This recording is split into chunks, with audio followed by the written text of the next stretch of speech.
Akkam jirtan hordoftoota chaanaalii maatii Aastaash Tiiyuub nageenya badhaadhaa. Egaa chaanaaliin keenya Aastaash Tiiyuub dhiyeenyatti hojii eegalee jira. Innis asumarra dhaabachuudhaan viidiyoolee babbareedoo barnoota irraa argata namni jennee yaannu yeroodhaan yerootti hojjechaatii jirra. Hojjechuufis itti fufneetii jirra. Har'a achumarra dhaabachuudhaan viidiyoo gabaabaa akkaan bareedaa ta'e tokko isinii qabanneeti dhiyaanna jirra. Viidiyoon keenyaas maali kan jiru akkamiin karaa salphaa ta'een chaanaal iimeela tokkoon chaanaalii adda addaa akkamitti akka banachuu dandeenyu, chaanaalii baay'ee banachuu dandeenya. Iimeela keenya tokkumarra dhaabachuudhaan yuutuubii chaanaalii tokko warri qabnu jechuudha. Hangam akka banachuu dandeenyuu fi akkamiin akka banachuu dandeenyu walumaan kan ilaallu ta'a. Egaa asumaan warri viidiyoo keenya yookiin warri yuutuubii keenya sabskiraayib nu godhin sabskiraayib, laayik, sheer nu godha isiniin jecha gama viidiyootti karuma salphaa ta'een haaseennu. Egaa dura ni banannaa koompitara keenya erga bannee biroozarii keenya seenneen boodatti iimeelii ta'e tokkoon iimeelii keenya tokkoon ni seennaa jechuudha. Chaanaalii keenya jala erga seenneen boodatti gama chaanaalii isa biraa chaanaalii hojiidhaafis ta'ee chaanaalii 2-3 irraa ol ta'uu banachuu dandeenya. Gama harka mirgaarra dhufuudhaan erga kanatti bananneen boodatti amma akkana jira. Inni kuni chaanaalii iimeelii kanaan as jalatti chaanaalii biraa banachuu barbaadeetiin jira jechuudha. Maaliin godhaa? Kun amma chaanaalii dhiyeenyatti banamee inni kunis duwwaadha. Isa biraa adiishinii iimeeluma kanaan asuma jalatti chaanaalii biraa banachuu barbaannee jirra.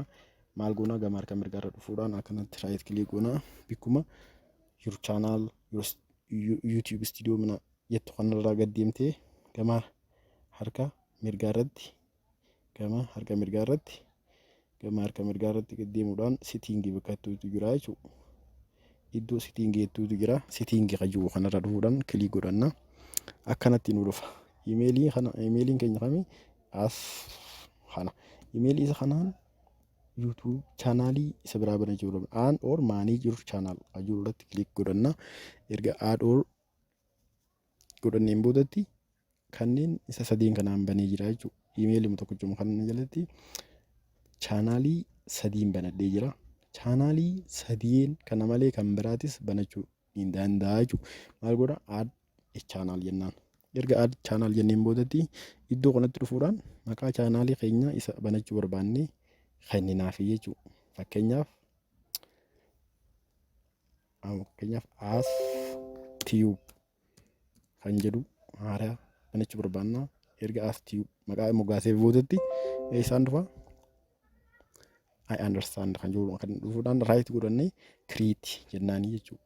Kiriit erga jenneen boodatti maalii ni eeganna chaanaaliin keenya veerifaayid hanga banamutti. Egaa chaanaalii hedduu iimeelii tokkorra dhaabbannee banachuu ni dandeenya jechuudha. Asumarra dhaabbachuudhaan chaanaalii baay'ee banannee hojiidhaafis ta'e amma banameeti jira. Egaa asirra kun chaanaalii isa haaraa amma bannee jechuudha. Dhufuudhaan akkanatti seennee chaanaalii haaraa kana jalatti waan adda addaa hojjechuu dandeenya. Sabskiraayib nama godhuu, viidiyoolee nama adda addaa daawwachuu, waa hedduu hojjechuu dandeenya jechuudha.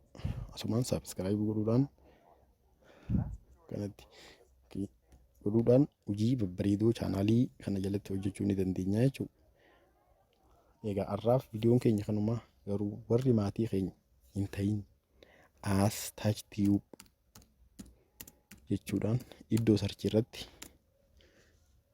gama jalqabaarra nu dhufa. Inni tokkoffaa irratti chaanaaliin kiyya inni guddaan kana.